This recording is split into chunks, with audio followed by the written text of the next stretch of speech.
yabo Brajay igeneration yabo Mdokisi ukuza kanje why kanti lama number kwenzakalani ngawo owabo unumber 10 waka Brajay unumber 15 waka Mdokisi unumber 11 waka Teenage unumber 12 waka the late Ace Ntsoelengi cabanga wonke lama legend lawe ngoba la Ace Ntsoelengi including abo Ace Mnini from Kuswayilos number cabanga if beba bonke mabangathi abo Professor Ngubane babadlalela abo AmaZulu or Bush Parks then cabanga bonke mabangathi ama jersey number wethu asifuni ngawo sidlale ngama alphabet ngabo A B C D yini ngahla lentana maHotman meliphele lama number meladlali man meladlali yini reason yokuthi mhlambe ku Pirates uBrajay wasuke emshadweni wayosha 2 goals or 3 goals for a Pirates wayo win because it happened. Yeah, it's that reason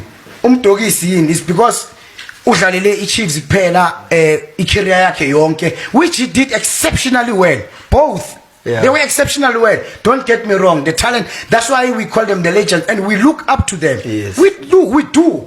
But le ukuthi basidinayo bazothi abanye abazashuthi bona kubo bathi kumele kuze kube ne player ezoba iduplicate ezofana exactly njengabo then khani izogcoka kuzosebenza lamanamba bazotheka le nto leyo mfana le yokuretire nje ama jersey la eSouth Africa. Mina I will understand if you retire ijersey mhlambe you passed away. Yes. Like uLeslie Manyathela, he was a top striker, he was on yabona like the late Clifford Moliko, yeah, Pirates. Yeah.